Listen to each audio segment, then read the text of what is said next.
Hello, this is Dr. Kevin Garrison with a fourth video in a series of lectures on user-centered technology and education. I'm sporting a haircut this week. I'll be the only one to get this semester. Alright, so let's recap. Up to this point, we've been talking about defining user-centeredness. We used Robert Johnson's user-centered technology and Donald Norman's The Design of Everyday Things to define user-centeredness and to apply it. We should have a fairly good grasp of this concept at this point. Now we're switching from talking about artifacts and technology to specifically talking about education. In other words, how can we apply user-centeredness to education? So that's what we're going to be talking about today. The big question we're going to be grappling with is how can we reconceptualize education based on theory of learning and user-centeredness. So to throw in the learning equation and to start talking about education, we need to understand a little bit about how the mind works. And so that's what we bring in this book, How We Learn by Benedict Carey. So this is my thesis. It's a pretty straightforward thesis, but it's simply this, is that education is not, let me bold that, education is not user-centered because it is built on a flawed model for how students learn, specifically a model that's built on literacy. Let me explain how that works and why it matters to us. If you recall from other classes, if you've had them with me, one of the big adages that I've focused on is this idea the medium is the message, which was written by Marshall McLuhan back in the 1960s. The medium is the message is a very straightforward idea. It basically argues that what we say is less important than how we say it. So in other words, the one trumps the other. How we say something matters more than the content. We've had several examples of this. We know this instinctually, like without getting into the examples here. A simple example, if I say something like, I hate you, versus, I hate you, man. The content's the same, but the delivery is different. And because of that, the how is trumping the what. And as such, we're studying the rhetoric of what is being said. So we're studying the how versus the what. We have empirical studies to back this up. I'll give you one from a published study and then another from a personal example. This is one from 2014. Their question was simple. They asked, if students are listening to a lecture and they're taking notes, what is the best way for them to do so?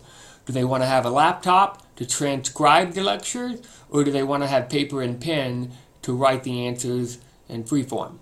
Unsurprisingly, and possibly surprisingly, the laptop did very poorly.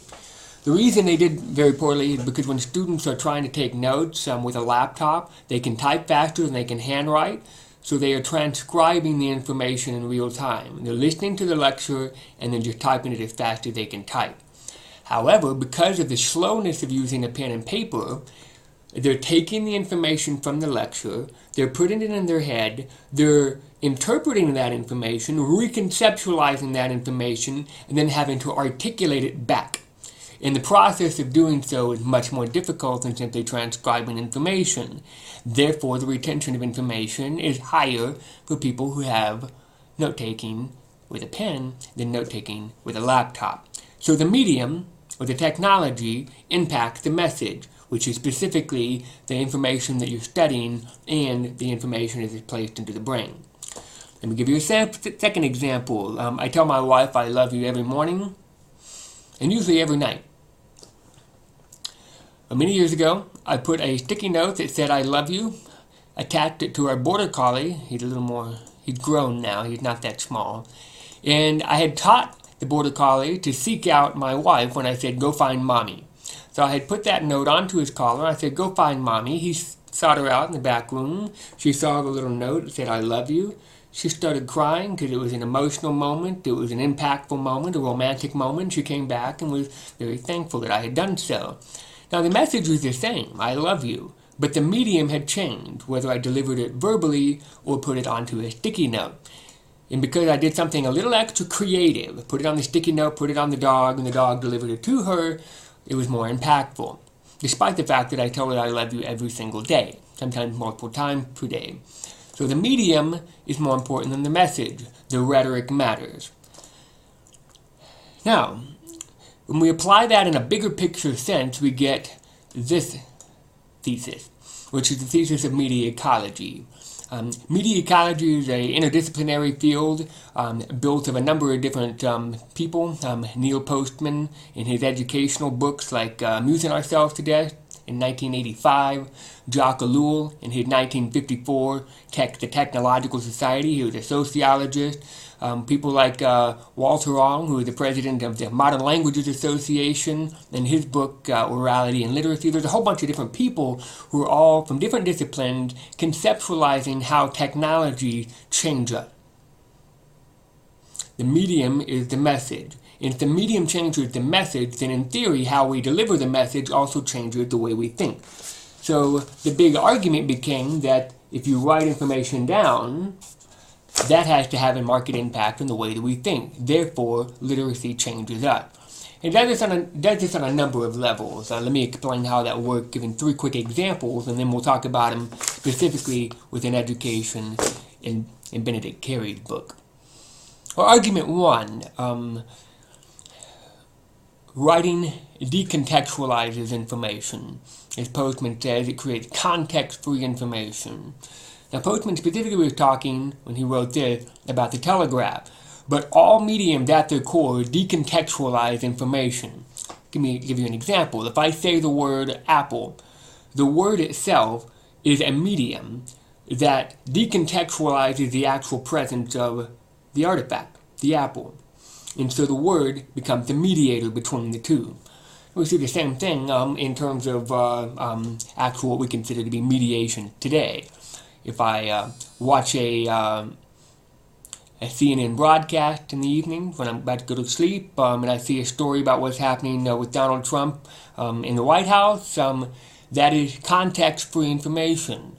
I haven't observed that firsthand. It's been filtered, it's been mediated through the CNN broadcast. And so all information at its core is decontextualized. And we can see this from a book, obviously. I don't know Neil Postman personally. He's since passed away, but his ideas still live on in this book. And the things that he's talking about, the examples that he's talking about, are no longer real-time examples. They're decontextualized. Now, because literacy, writing, and reading creates a decontextualized atmosphere, it also has an impact on the way that we think. Let's take an example of that.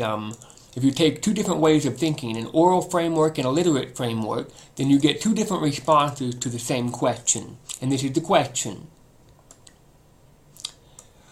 One of these does not belong. Which one is it? Hammer, saw, log, hatchet.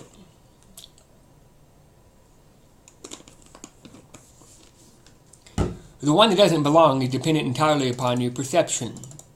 If you are classically trained in literacy, which everybody who is watching this video probably has been, then you think in an abstract way. The thing that doesn't belong is the log.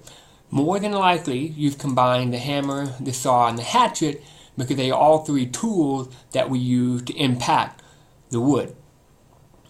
If you ask this question of somebody who has never been exposed to writing, who is entirely in an oral framework, they would argue the thing that doesn't belong is the hatchet. And they give a good reason for arguing so. They would say that the log is the most important thing, because without the log you can't build anything, there is no wood, and that the saw and the hatchet are basically tools to do the same thing. The saw cuts things in half as does a hatchet, but the saw does so with more precise, defined cuts. And then the hammer puts pieces of wood together. So if you are building something, in other words, if you are in a situation, or if you are in a context, not context-free, but a context, then what you need are these 3 things. You need the wood, you need the ability to separate the wood, and you need the ability to put the wood back together. But because we read so much, we began to think of information as decontextualized. Therefore, someone who is literate is going to put the hatchet with the saw in the hammer, and the log is excluded. So we think decontextually. Here's another way that literacy impacts this. It's a little more obvious, and that is that we begin to think in terms of linearity. From point A to point B, from beginning to end. Here's an example. This is just a page out of a random book. How do we read this? Top to bottom, left to right. Word after word after word sequentially. beginning here and ending here. We do this for the first page all the way to the last page, and possibly reading the beginning information and the front matter and the body matter in the process. But if you're reading a novel, for instance, you start with the first page so that you learn the characters, you learn the plot line, you read through the plot, you figure out the theme, you figure out the aha moment, the arcing, the climax, and then the solution of the whole thing, and you're reading it from page to page to page to page to page, with very little skipping, with very little backtracking. So we start to think in that framework in terms of linearity. I've got a quote here from an article that I wrote this semester to give you an idea of how this works. And I said, because literacy removes us from the context of communication, as we saw here, it decontextualizes information and creates a context-free way of thinking. This is the impact. Not only do we forget about the context, but we also begin to view all communication as this, a transmission of information from a sender to a receiver, from a rhetor to an audience, from a writer to a reader. It's a linear, one-way transmission of information. It doesn't work that way for most communication contexts. This is an example. I have a high-frequency hearing impairment. The way that I compensate is through lip reading. Lip reading is heavily dependent upon the context, meaning that when somebody says something, the only way I understand what they've said is not because I'm reading the lip, but because I'm reading the lips in conjunction with what my expectation from that particular context. In other words, if I'm in a classroom, I'm expecting people to talk about syllabi, I'm expecting people to talk about deadlines, I'm expecting people to talk about assignment descriptions, I'm expecting people to lecture on the information from the class if I'm taking a class on Shakespeare, about Shakespeare, as opposed to a class on psychology. And so the context dictates everything people are saying. Now here's what's interesting, is lip reading becomes funny because it's so difficult to do. This is the Whisper Challenge with Jimmy Fallon. He had the character who played Elaine from Seinfeld come on the show, and she read that line, "Uptown Funk You Up," while Jimmy Fallon was wearing a pair of headphones. Of course, unsurprisingly, if you say this without actually saying it, it looks as if I've said a curse word. The funk becomes something else, and it becomes a funny moment of humor. But this is what's most important. Because we think that when somebody says something, that it's a linear transmission of information, that I've said something and you've listened and you've interpreted it, that is the wrong way of approaching understanding. What's actually happening is that people are interpreting the information based on the context. And so it's not linear, it's an interaction between the speaker and the listener. I know that the F word was not said here because this is a nightly show on public television, and children watch this, and it's not going to be displayed. Or it's going to be bleeped out or something. Third example, writing encourages us to think in terms of monologues as opposed to dialogue. A monologue is obviously a long speech by one actor.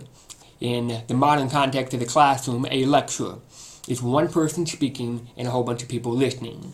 A dialogue is the exact opposite, two people interacting. Somebody says something, I respond to that something with my own response, somebody else responds to that response, and it's a back and forth interchange of information. Now, writing encourages us to think in terms of monologues as opposed to dialogue, because when we read, there is an author, Neil Postman, writing a long, lengthy text to an audience, me, and I have no opportunity to engage with him. I cannot counter his arguments, I cannot discuss these ideas, I can't call him up and say, hey Neil, I don't agree with this particular point, etc. So we begin to think in terms of monologues as opposed to dialogue. So the net impact of this is the following. That unsurprisingly, when literacy was flourishing, we created a classroom that was modeled on the mental capabilities of somebody who thought in a literate framework. And we haven't changed from that. Let me explain. If you look at a classroom from the 19th century and the 21st century, nearly 200 years later, things have not changed. The only things that have changed are the small things, like the addition of the projector screen or the use of electric lighting as opposed to possible lamps and whatnot. But the fundamental concept is the same. If there is a big room with a whiteboard or a chalkboard, a place for a person to stand at the front of the room and a whole bunch of rows of desks of people sitting in the audience listening and taking notes on that desk or reading. Now, the very design and structure of a classroom is created based on a literate mindset. Let me explain. Because you begin to think in terms of decontextualized information, you create a space that is barren, is white, is empty, and is ready to be populated with content. The desks have nothing on them. The whiteboards have nothing on them. You can pull down the projector screen, there's nothing on them. That content is supposed to be put into these white spaces, these barren spaces, to create the context in that moment. We don't encourage, for instance, actual real-life contexts when we're talking about education. If you're studying biology, we rarely take field trips where we're walking among the flowers and actually talking about what they are. Sometimes we do, but very rarely. If we're studying Greek history, we don't walk in the Parthenon. We talk about it, we look at pictures of it in a textbook, but we don't actually go there. So it's all decontextualized information. And it's efficient to do so. It's also linear. Think about the way that education works. Student gets there at 8 o'clock in the morning, they stay there till 3 o'clock in the afternoon. 7-hour day with a lunch break in between. They go home, go to sleep, wake up and do it again. Another 7 hours. They do that 5 days a week. They have a weekend, and then they come back and they do it the following week. They do that for 4 months in the fall and 4 months in the spring. Year 1 is complete. We come back and we do it for a second year, and a third year, and a fourth year, etc., all the way until you graduate high school, and then you continue to do that all the way in college. And potentially, if you're a PhD student, you're still in classes that are similar to this, listening to people lecture and talk in front of you. Not much has changed, and more importantly, it's still a linear transmission of information. You start from preschool to kindergarten to first grade to second grade all the way until you graduate.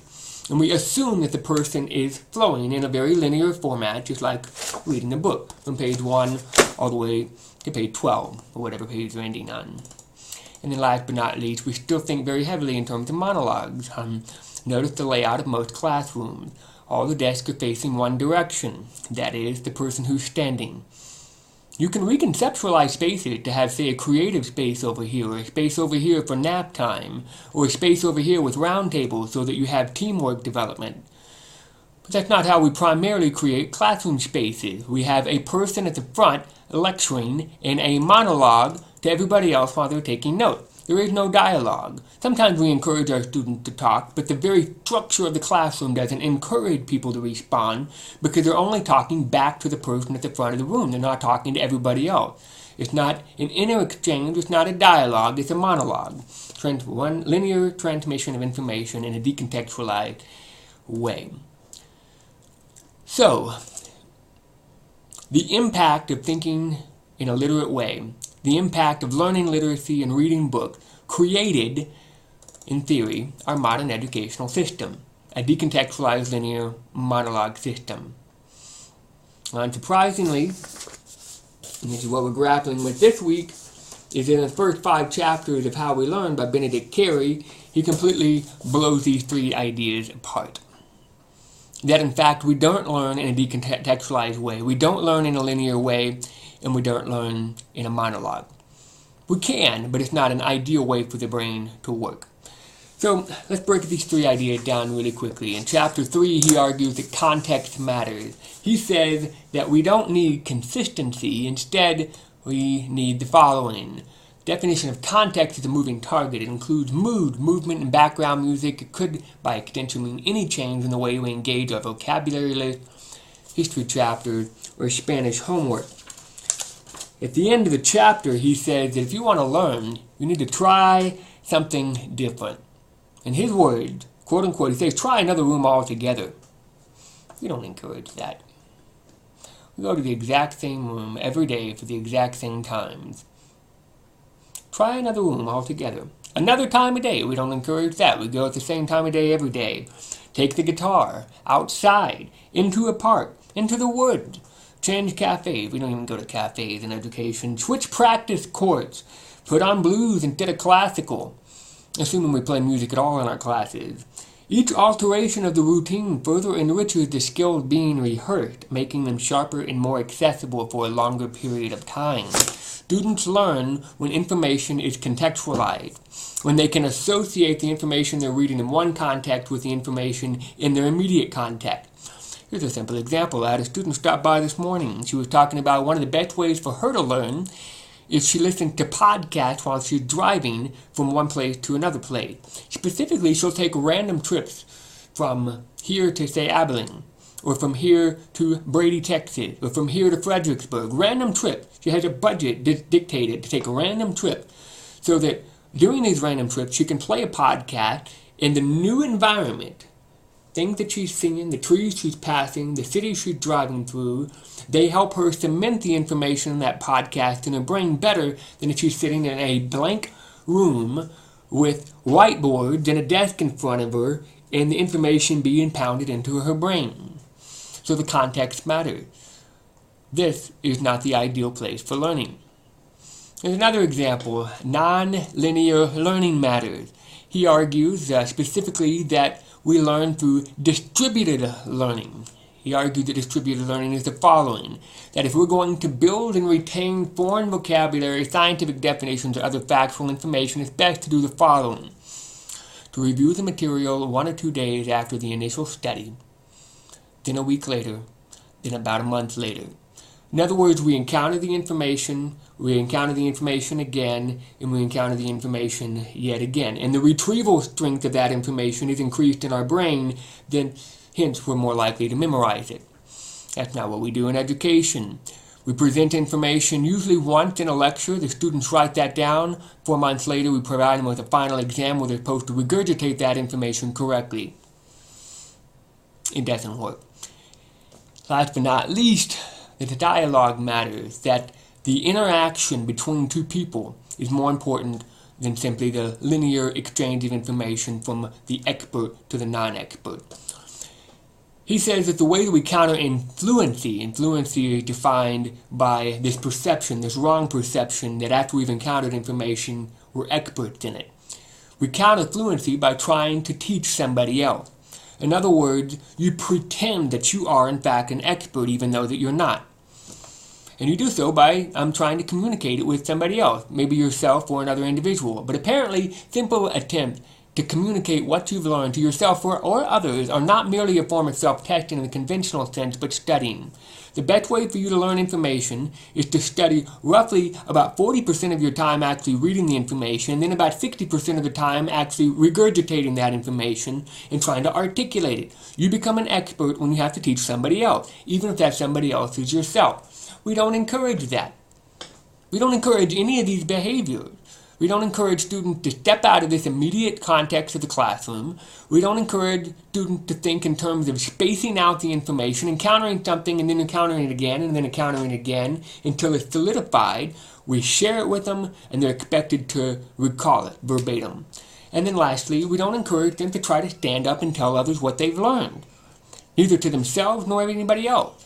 They are expected to sit in their desk and grab onto this information, learn it, memorize it, and then regurgitate it on a test, as opposed to articulating to somebody outside of themselves. So long story short, if we are going to make education user-centered, the first place we should start is in the classroom, deconstruct the metaphor of literacy that we've used to create the classroom, and begin to build it based on how actual people learn, and based on the concepts of this book. All right, one final thing I want to say before I sign off. We should be very aware that Benedict Carey is a journalist for the New York Times. And I don't say this as a criticism, but I do make a point to mention it because we should be careful of taking this as gospel truth. He is not a psychologist. He is not a cognitive scientist. He is not an educator. He is a reporter. But the value of reading this particular book is that because he is a reporter, he's very good at writing. And so the ideas are extremely accessible. All right, thank you for listening, and I'm done. Goodbye.